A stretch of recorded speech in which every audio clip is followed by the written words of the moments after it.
அனைவருக்கும் வணக்கம் மக்களே. உடனுக்குடன் வானிலை பற்றி தெரிந்து கொள்ள நம்முடைய யூடியூப் சேனலை மறக்காமல் சப்ஸ்கிரைப் செய்து கொள்ளுங்கள்.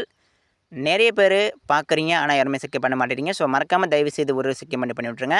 இன்றைக்கான தேதி வந்து பார்த்திங்கன்னா மார்ச் 18/3/2025 ஆகிறது. தற்பொழுது பார்த்திங்கன்னா கேரளாவில் மழை பெய்யுதுங்க. அதாவது இலங்கையில் பரவலாக மழை பெய்கிறது. கேரளா மாநிலம் முழுவதும் கடந்த 2 நாட்களாக கனமழை முதல் மிக கனமழை வரைக்கும் கேரளாவில் பதிவாகி வருகிறது. குறிப்பாக வடக்கு கேரளா, அதாவது நீலகிரி மாவட்டம் மேற்கு தொடர்ச்சி மலைப்பகுதி, கர்நாடகா மாநிலம் மேற்கு பகுதி, குறிப்பாக திரூர், திருச்சூர், கொச்சி, கண்ணூர், மங்களூர், தெற்கு கேரளாவிலையும் மழை பெய்யுது, வடக்கு கேரளாவிலையும் மழை பெய்யுது. கேட்கலாம், சார் என்ன சார் இது, கேரளாவில் மழை பெய்யுது, பரவலாக மழை பெய்யுது, ஆனால் நம்ம தமிழகத்தில் அதிகமான வெயில் அடிக்குது, ஆனால் மழை வர மாட்டேங்குது, என்ன சார் காரணம்னு கேட்டிங்கன்னா ஒரே காரணம், அதாவது காற்றுடைய அமைப்பு சரியில்லைங்க. அதாவது தற்பொழுது கேரளாவில் மழை பெய்வதற்கு பெரும்பாலும் அரபிக்கடல் காற்று தான் தற்பொழுது கேரளாவில் மழை வந்து தீவிரப்படுத்துகிறது. அதாவது அரபிக்கடலிருந்து, அது மேற்கிலிருந்து வரக்கூடிய காற்று கேரளா மீது பட்டு கிழக்கிலிருந்து வரக்கூடிய வெப்பக்காற்று குளிர்வித்து அந்த மலைப்பகுதி சாதகம் குடிக்கிறது. பெரும்பாலும் காற்று, ஈரப்பதம் காற்று, குறிப்பாக அரபிக்கடலிருந்து வரக்கூடிய காற்று ஓரளவு வெப்ப நீராவி காற்றாக, அதாவது மலைக்கு சாதகத்தை ஏற்படுத்தக்கூடிய காற்றாக அது கேரளாவில் நுழைந்து கேரளாவில் மழை வந்து குடிக்கிறது.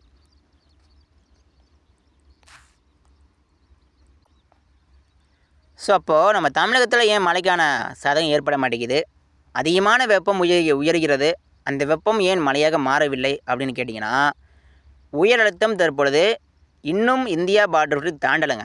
அதாவது இந்த உயர் அழுத்தம் என்ன பண்ணுதுன்னு கேட்டிங்கன்னா, காலையில் பனிப்பொழிவு கொடுக்குது, மதியானம் அதிகமான வெப்பத்தை கொடுக்குது, மதியானம் பெரும்பாலும் ஒரு 40 டிகிரி வரைக்கும் அதிகமான வெப்பத்தை, கடுமையான அனல் காற்று, வெப்பக்காற்று குடிக்கிறது. ஸோ இந்த காற்று அந்த உயர் அழுத்தத்திலிருந்து வரக்கூடிய காற்று தான். ஸோ இதை நம்ம தமிழகத்தில் பெரும்பாலும் நுழைகிறது. பெரும்பாலும் ஒரு மாலை இரவு நுழையக்கூடிய காற்று கூட அது கடல் காற்றாக இல்லை, அது வந்து ஈரப்பதம் காற்று நுழைஞ்சால் நம்ம தமிழகத்தில் பெரும்பாலும் பரவலாக மழை வந்து கொடுக்கும். ஆனால் இது பெரும்பாலும் வறட்சியான காற்று வருதுங்க. ஸோ இதுதான் காரணம்.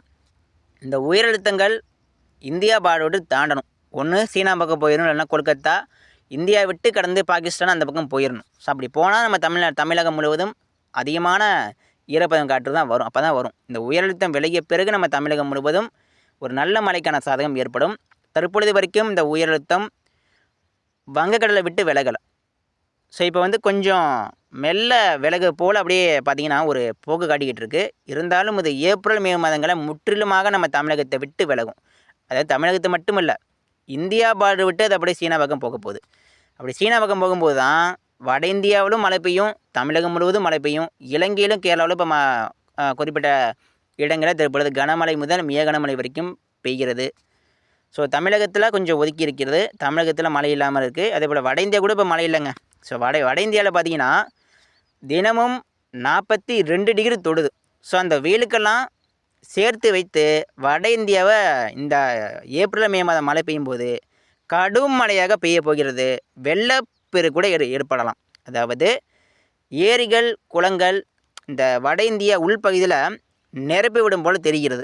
ஏன்னா அங்கே வந்து இப்போவே பார்த்திங்கன்னா வெப்பமான ஒரு சூழ்நிலை நிலவுகிறது, அதிகமான வெப்பம் உயர்ந்து கொண்டிருக்கிறது. ஸோ அங்கெல்லாம் மழை பெஞ்சு வச்சுக்கோனா விடாது, ஒரு 2 மணி நேரமாவது நீடிச்சிடும் வட இந்தியா. ஏன்னு கேட்டிங்கன்னா மேற்கு காற்றும் உள்ள நுழையும், கிழக்கு காற்று உள்ள நுழையும். காற்றுடைய குவிதல் அப்படிங்கிறது வட இந்தியா நிலப்பரப்பு மிகவும் அதிகமான நிலப்பரப்புங்க. நம்ம தமிழகத்தை பார்த்திங்கன்னா தெற்கு வர நிலப்பரப்பு குறைஞ்சும். ஆனால் அந்த வட இந்தியா பக்கம் போனோம்னா அதிகமான நிலப்பரப்பு, கிட்டத்தட்ட ஒரு 700 கிலோமீட்டர் அப்பால் 800 கிலோமீட்டர் அப்பால் நிலப்பரப்பு இருக்கும். ஸோ அதனால் வட இந்தியாவில் தற்பொழுது அடிக்கக்கூடிய வெயிலுக்கெல்லாம் சேர்த்து வைத்து மழை அந்த அளவுக்கு பெய்ய போகிறது. வட இந்தியாவில் ஏப்ரல் மே மாதங்களில் மழை பெய்யும்போது கண்டிப்பாக கடும் மழையாக புரட்டி போட போகிறது. வட இந்தியாவில் கோடை மழையே அவர்களுக்கு ஒரு மழைக்காலம் போல் பெய்ய போகிறது. ஸோ அதே போல் தான் நம்ம தமிழகம் முழுவதுமே தற்பொழுது உயரும் கடும் வெப்பம் சேர்த்து வைத்து வட மாவட்டம், டெல்டா மாவட்டம், தென் மாவட்டம், மேற்கு மாவட்டம் எல்லா இடங்களுக்கும் சேர்த்து வைத்து ஏப்ரல் மே மாதங்களில் அதிகமான மழை பெய்யும். மார்ச் மாதம் 20ஆம் தேதிக்கு மேலேயும் மழை பெய்யும். ஆனால் அதை விட ஏப்ரல் மே மாதங்களில் பெய்யக்கூடிய மழை பொறுத்த வரைக்கும் மிகவும் சிறப்பாக இருக்கிறது. எல்லா இடங்களுக்கும் எல்லா மாவட்டங்களுக்கும் இயல்பு, அதாவது சராசரியை விட அதிகமான மழை பொழிவு காத்திருக்கிறதுங்க. ஸோ அடுத்து இன்றைக்கி வெப்பநிலை பார்த்திங்கன்னா நம்ம தமிழகம் முழுவதும் மதியம் நேரத்தில் அதிகமாக உயருங்க. எல்லாருமே கவனமாக இருங்க. வட மாவட்டங்களுக்கு அதிகமான வெப்பம் மதியம் உயரும். டெல்டா மாவட்டங்கள் முழுவதும் அதிகமான வெப்பம் மதியம் உயரும். தென் மாவட்டம், மேற்கு மாவட்டம், தமிழகத்தில் இருக்கும் அனைத்து 38 மாவட்டங்களிலும் அதிகமான வெப்பநிலை அப்படிங்கிறது பதிவாகும். எனவே வரும் நாட்களில் வெப்பநிலை அதிகம் தாங்க. வரும் நாட்களில் வெப்பம் குறையாதுங்க. எல்லா இடங்களுக்கும் எல்லா மாவட்டங்களும் அதிகமான வெப்பம் தான். நம்ம எல்லாருமே கவனமாக இருக்கணும். ஸோ அடுத்து மழைக்கான வாய்ப்புகள் ஏதாவது வாய்ப்பு இருக்கான்னு கேட்டிங்கன்னா வாய்ப்புகள் இருக்கிறது. எங்கன்னு கேட்டிங்கன்னா தென் மாவட்டம், மேற்கு தொடர்ச்சி மலை மாவட்டங்கள் இன்றைக்கி கனமழைக்கான வாய்ப்பு இருக்குது. எங்கன்னு கேட்டிங்கன்னா தேனி மாவட்டம், அதேபோல் போடிநாயக்கனூர், வால்பாறை, பொள்ளாச்சி, கோயம்புத்தூர் இங்கெல்லாம் இன்றைக்கி வந்து மழைக்கான வாய்ப்பு இருக்குது. கடைநல்லூர், திருநெல்வேலி, நாகர்கோவில் இங்கேயும் இன்றைக்கி கனமழைக்கான வாய்ப்பு இருக்குது. திருவனந்தபுரம், கேரளா மாநிலம் முழுவதுமே இன்றைக்கி கனமழைக்கான எச்சரிக்கை இருக்கிறது. கேரளா மாநிலம் முழுவதுமே வடக்கு கேரளா, தெற்கு கேரளா, கேரளா மாநிலம் முழுவதும் மையமாக வைத்து இன்றைக்கி கனமழை பெய்யலாம். அதோடைய தாக்கம் நம்ம தமிழகத்தில் உணரப்படும். எங்கன்னு கேட்டிங்கன்னா மேற்கு தொடர்ச்சி மலை மாவட்டங்களில் கேரளாவில் மழை பெய்யும் போது இடி சத்தம் கேட்கும். அதிகமான இடி மின்னலும் உணரப்படும். பொள்ளாச்சி, கோயம்புத்தூர், நீலகிரி மாவட்டம் மழை இருக்கிறது. நீலகிரி மாவட்டம் உதகமண்டலம், நீலகிரி முதல் கன்னியாகுமரி வரைக்குங்க. நீலகிரி முதல் கன்னியாகுமரி வரைக்கும் அந்த மேற்கு தொடர்ச்சி மலை மாவட்டங்கள் மட்டும் இன்றைக்கி வந்து சில இடங்களில் கனமழை பெய்வதற்கு வாய்ப்பு இருக்குது. டெல்டா மாவட்டங்களுக்கு பெரும்பாலும் வாய்ப்புகள் குறைவு தான். இருந்தாலும் டெல்டா மாவட்டங்கள் நாளைக்கு காலையில் மழை பெய்யும். எங்கன்னு கேட்டிங்கன்னா நாளைக்கு காலை விடிய காலையில் முத்துப்பேட்டை, பட்டுக்கோட்டை, வேதாரண்யம், நாகப்பட்டினம், புதுக்கோட்டை மாவட்டம் தெற்கு பகுதி, காரைக்குடி, தொண்டி, ராமநாதபுரம், ராமேஸ்வரம் கனமழை இருக்கிறது. காரைக்கால், நாகப்பட்டினம், மன்னார்குடியோட தெற்கு பகுதி, தஞ்சாவூர் மாவட்டம் தெற்கு பகுதி, அதாவது நாளைக்கு காலையில் விடிய காலை பொழுதில் ஒரு 4 மணிக்கு மேலே பட்டுக்கோட்டை தெற்கு டெல்டாவில் நாளைக்கு வந்து மழை பெய்யலாம். ஏன்னா அப்போ வந்து ஓரளவு கிழக்கு காற்று டெல்டாவும் நாளைக்கு வந்து நுழையும். ஸோ அதனால் டெல்டா மாவட்டம் தெற்கு டெல்டாவும் நாளைக்கு வந்து மழை வந்து எதிர்பார்க்கப்படுகிறது. அது மதியம் வெப்பநிலை உயர்ந்த பிறகு டெல்டாவில் நாளைக்கு வந்து குறிப்பிட்ட இடங்களில் நாளைக்கு வந்து கனமழை எதிர்பார்க்கலாம். மதியம் வெப்பநிலை உயர்ந்த பிறகு நாளைக்கு காலையில் டெல்டாவில் மழை இருக்கும். கொஞ்சம் ஒரு 8 மணிக்கு மேலே மழை நின்று ஒரு 10 மணிக்கு மேலே 11 மணிக்கு மேலே மழை சற்று தீவிரமடைந்து டெல்டாவில் நாளைக்கு வந்து மழைக்கு வாய்ப்பு இருக்குது.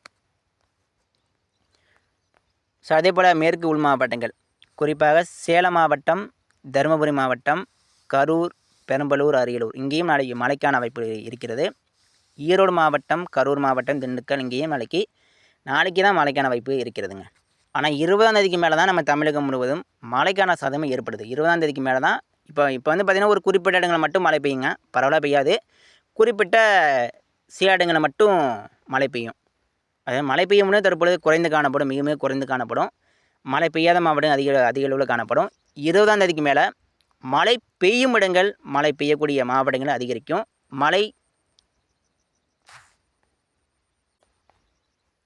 பெய்யாத இடங்கள் படிப்படியாக குறையும். எனவே யாரும் கவலைப்படாதீங்க. இந்த வருஷம் நல்ல மழை பெய்யும். எல்லா இடங்களுக்கும் எல்லா மாவட்டங்களும் நம்ம சொல்லிக்கிட்டே வரோங்க. வட மாவட்டங்களுக்கும் நல்ல மழை இருக்குது. இப்போ வட மாவட்டங்களும் கொஞ்சம் பிரச்சனை. என்ன கேட்டிங்கன்னா பெரும்பாலும் வட மாவட்டங்களுக்கு அந்த உயரழுத்த காற்று தான் பார்த்திங்கன்னா தற்போது இடையூறு கொடுக்கிறது. சென்னை, திருவள்ளூர், புதுச்சேரி, வேலூர், ராணிப்பேட்டை, வட உள் மாவட்டங்களில் கடுமையான வெப்பம் உயர்ந்து கொண்டிருக்கிறது. அந்த கடுமையான வெப்பம் கண்டிப்பாக ஒரு நாள் மழையாக மாறப்போகிறது. மார்ச் 20ஆம் தேதிக்கு மேலே வட மாவட்டங்களுக்கு மழைக்கு வாய்ப்பு இருக்குது. ஏப்ரல், மே மாதங்களில் வட மாவட்டம் முழுவதுமே டாப்பு தான். வட மாவட்டங்கள் முழுவதுமே அதிகமான மழை கண்டிப்பாக கொட்டித்திருக்கும். கண்டிப்பாக இந்த வருஷம் சென்னை, திருவள்ளூர், காஞ்சிபுரம், ராணிப்பேட்டை மாவட்டம், திருப்பத்தூர், வேலூர், திருவண்ணாமலை மாவட்டம், அதேபோல் போலூர், ஜோலார்பேட்டை, பழைவேற்காடு ஒட்டுமொத்த வட மாவட்டங்கள் முழுவதும் தற்பொழுது வெயில் காணப்பட்டாலும் அந்த வெப்பநிலை சேர்த்து வைத்து மார்ச் 20ஆம் தேதிக்கு மேலே மழை பெய்யலாம். அப்படி இல்லைனா ஏப்ரல், மே மாதங்களில் கண்டிப்பாக மழை கொட்டித்திருக்கும். சேர்த்து வைத்து மழை பெய்யும் வட மாவட்டங்களுக்கு. அதே போல் மேற்கு மாவட்டங்களுக்கும் தற்பொழுது மழை சில இடங்களில் பதிவாகி கொண்டிருக்கிறது. வரக்கூடிய நாட்களில் மேற்கு மாவட்டங்களில் மழை அப்படிங்கிறது படிப்படியாக தீவிரமடையும். தற்பொழுது சில இடங்களில் பெய்து வரும் நாட்களில் படிப்படியாக பரவலாக மாறும். சேலம் மாவட்டம், கிருஷ்ணகிரி மாவட்டம், தருமபுரி மாவட்டம், மதுரை மாவட்டம், அதேபோல் திருநெல்வேலி மாவட்டம், தென் மாவட்டம், கடலோர பகுதி, தூத்துக்குடி, கோவில்பட்டி, மேற்கு மாவட்டங்கள் மற்றும் மேற்கு உள் மாவட்டங்கள், பொள்ளாச்சி, கோயம்புத்தூர், நீலகிரி மாவட்டம், டெல்டா மாவட்டங்கள், திருச்சி, தஞ்சாவூர், அரியலூர், பெரம்பலூர் எல்லா இடங்களுக்கும் எல்லா மாவட்டங்களுக்கும் மார்ச் மாதம் 20ஆம் தேதிக்கு மேலே சற்று பரவலான மழைக்கு வாய்ப்பு இருக்குது. அதைவிட ஏப்ரல் மே மாதம் நம்ம வந்து சொல்லிக்கிட்டே இருக்கோம். ஏப்ரல் மே மாதங்களில் அதிகமான மழை இருக்குது கண்டிப்பாக. எனவே வரும் நாட்களில் வெப்பநிலை அதிகமாக காணப்படும். இதனால் எல்லாருமே கவனமாக இருங்க. மதியம் ஒரு 11 மணி முதல் பிற்பகல் 3 மணி வரைக்கும் ஒரு 4 மணி நேரம் கடுமையான வெப்பம் உயரும். ஸோ அந்த வெப்பம் அதிகமான ஹீட்டை கொடுக்கும். மதியம் அடிக்கக்கூடிய காற்றும் வெப்ப காற்றாக இருக்கும். எல்லாருமே கவனமாக இருங்க. மேலும் வானிலை தொடர்பான விவரங்களை பெற நம்ம சேனலை சப்ஸ்கிரைப் பண்ணி விட்ருங்க. அடுத்தடுத்த அறிக்கைகள் தவறாமல் பெற நம்ம சேனலை சப்ஸ்கிரைப் செய்து ஆல் என்ற நோட்டிஃபிகேஷனை கொடுத்துருங்க. அப்போ தான் பார்த்திங்கன்னா நம்ம அறிக்கை பெற முடியும். வரும் நாட்களில் கனமழை எச்சரிக்கை கண்டிப்பாக இருக்குது. நம்ம தமிழகம் முழுவதும் வரும் நாட்களில் படிப்படியாக மழைப்பொழிவு தீவிரமடையும். நன்றிங்க.